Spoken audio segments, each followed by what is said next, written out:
et bienvenue au rendez-vous de l'expérience client saison 5 dédiée à l'IA cette année. Je suis ravie d'être en compagnie de Dahab Baliad. Vous êtes fondatrice associée et CEO d'InCircle. Bonjour. Bonjour Claire. Déjà, est-ce que vous pourriez nous présenter InCircle et votre activité ? Oui, bien sûr, avec plaisir. Alors, InCircle est un club exclusif destiné aux cadres du secteur de l'assurance. Tout niveau seniorité, du junior au senior, que vous soyez à l'écoute du marché ou pas, vous pouvez rejoindre InCircle. Donc, on a une sélection, en revanche, où les talents sont préqualifiés par des agents de talent spécialisés et dédiés au secteur de l'assurance, qui ont une connaissance approfondie du secteur. C'est très important pour pouvoir les accompagner sur la durée et à mieux définir leur projet professionnel.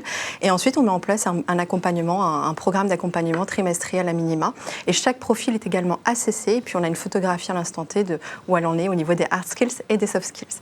Et pour compléter notre offre, c'était important pour nous, puisqu'on a un modèle très talent-centric, de développer une offre marque employeur pour cette fois-ci accompagner les acteurs du secteur de l'assurance à mieux définir ce qu'ils appellent la marque employeur pour qu'elle réponde au mieux aux questions que se posent les futurs candidats avant de rejoindre leur entreprise, à savoir quels sont les enjeux stratégiques, les ambitions, les moyens mis à disposition pour pouvoir les atteindre, le lifestyle, etc. Voilà. Très bien. Avec l'arrivée de l'IA depuis quelques années, le recrutement des talents, est-ce qu'il a évolué ? Est-ce qu'il y a des nouveaux profils qui sont apparus sur le marché ? Oui, effectivement, l'intelligence artificielle a profondément transformé le paysage du recrutement. Chez InCircle, d'ailleurs, on a pris les devants puisqu'on a développé une plateforme où on met à disposition nos talents, cette fois-ci, qui sont à l'écoute du marché, donc qui seront visibles auprès pour les entreprises à travers cette plateforme. Et cette plateforme utilise beaucoup d'intelligence artificielle pour pouvoir nous aider à gagner en productivité.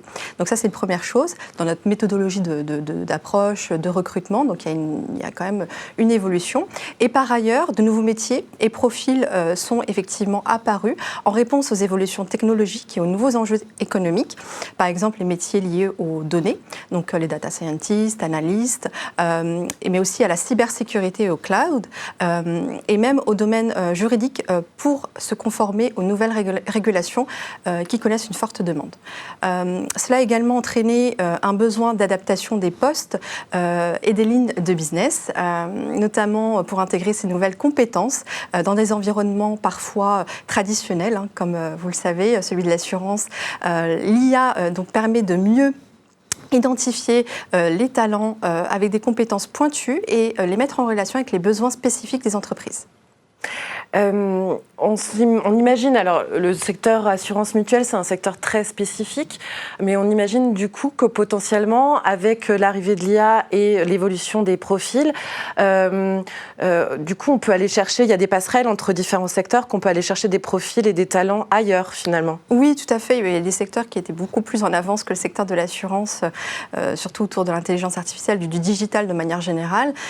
Donc au départ, on est allé chercher des profils dans les télécoms, qui étaient beaucoup plus en avance. Puis après, la banque, aussi le domaine bancaire, a aussi, malgré la réglementation quand même très stricte et qui se rapproche beaucoup au secteur de l'assurance. Donc, par contre, le secteur de l'assurance a ses spécificités. Donc, on va chercher ces profils-là qui pourraient être plug and play dans le secteur de l'assurance. Donc là, à ce moment-là, c'est plutôt les soft skills qui sont à prendre en considération. Très bien. Merci beaucoup pour votre éclairage. Je vous en prie.